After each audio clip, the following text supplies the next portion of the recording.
us about the Demons. They come over here, the highest scoring team. Do you have to change anything game plan-wise, defensively, to stop that, or are you comfortable with how you've been? Oh, look, their numbers really look solid. You know, looking at the vision, looking at how they play, the contested work, and the losses they've had against top 8 sides, which I keep hearing about. I think there's been 4 or 5 under 3 points. So, yeah, the numbers don't suggest that. I mean, they are where they are, but the numbers suggest they're a pretty good side. So, yeah, we're going to be right up against it this week. Tough in contested ball, you mentioned, very high in inside 50s. Can you believe that they're still fighting for a top 8 spot? Yeah, I can, because it's just that's where the comp is. You know, we don't win on the weekend, and we're not far off the same situation. So, yeah, there's going to be a team that's very stiff this year to miss out in finals. You've been, in previous years though, you've been in a situation where people have questioned your ability to beat the top end of the ladder, and towards the end of the season you managed to do that in most of those years. Do you have to guard against the sort of mindset they'll take into this game given their situation? Yeah, flat track bullies is what you're talking about? Yeah. Yeah. Oh, look, no, I'm not overthinking that. Like there's you know, beating teams you should beat, you know, where you perceive that you're at is obviously very important, and then competing well against top sides is critical as well, and sometimes you don't get those wins. So I'm sure there's been plenty of teams Melbourne have played where their team's been in the 8 and now they're not. So I'm not really, our focus on Melbourne's not about who or who they haven't beaten. It's what they do and how they play and their ability to score. You know, traditionally they defend really well as well. So yeah, good, exciting young talent, but at the same time I think we've got some good talent too, and we play with a pretty good system as well. So Hogan out, do you expect that to change the way they play, and does that make them harder? Maybe,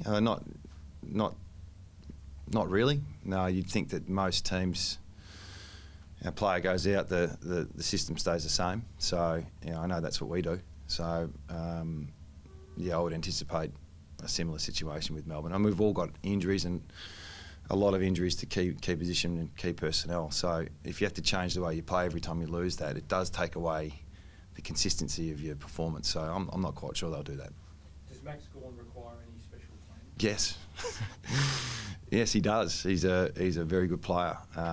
We're doing a lot of work on it. I'm sure every club that plays against Max has special needs to counteract what he does, and we're no different. So do you, with someone like Gawn, do you look to counteract him in the air, or do you look to cancel it out at ground level? Where's your focus?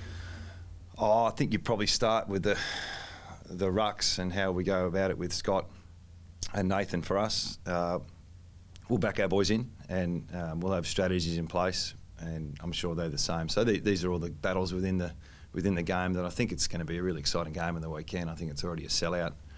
Hopefully it's a good day, good weather, and there's a lot to play for. So there'll be lots of little battles within through the whole day.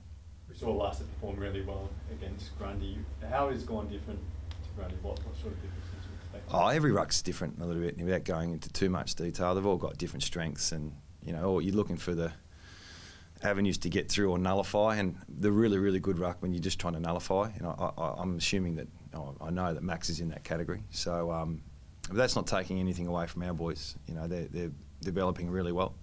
Obviously, with the absence of Nick. They've been in the front line now, so that's good experience for them, and this is probably the biggest challenge they've had since we've lost Nick. It's going to be 24 degrees on Sunday, and you know, Melbourne are a high-scoring side, you guys as well. You're expecting a pretty high-scoring match? I don't know. It's hard to predict what kind of game you're going to get, but you know, good weather. It'll be a fast deck. Both teams pretty keen to get on the scoreboard, but both teams are pretty keen to stop the oppo from scoring. So they're the best scoring side in the comp. So I don't think we'd want to get into a shootout. Simo, just a word on Jake Waterman. Not having JK in the past of the year, how encouraging is his waffle performance? Yeah, well, he's been interrupted the last 6 weeks. You know, he's been in and out of the side. He's been thereabouts, and then JK pulls out late, and then East Perth game that he played at before this one was really wet at Claremont. It was a difficult day for a forward. So this was the first real look we've had where he's been key position deep forward, and I think, you know, when we play him at AFL level, he plays quite high and he runs. So his evolution's going to be hopefully to play more of a deeper role. And on the weekend we put him there and he had 12 shots at goal. So that's really pleasing for us in our future. We think with, you know, Oscar Allen and Brander and those boys, our taller key position players are coming on pretty well. And just on JK, how we've seen him running, kicking, doing a little bit of jumping things. How much full training is he able to do, or what's holding you back from full training? Yeah, it's just taking us time to heal.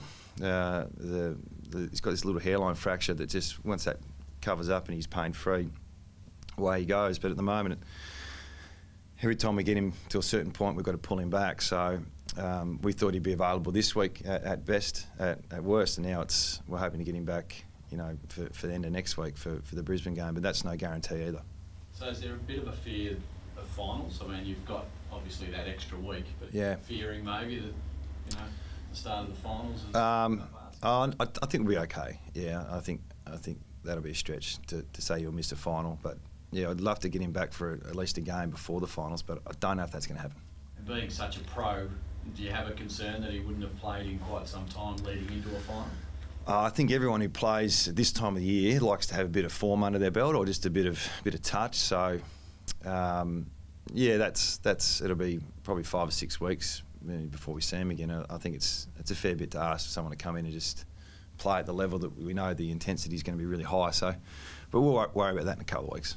East Perth might be in a East Perth, yeah. Well, going to get East Perth in the finals first. Is he carrying a lot of pain, Josh Kennedy? Is he what? Is he carrying a lot of pain when he's out? I don't think it's major. It's just, you know, we'd like to see him pain-free before we get to the next step.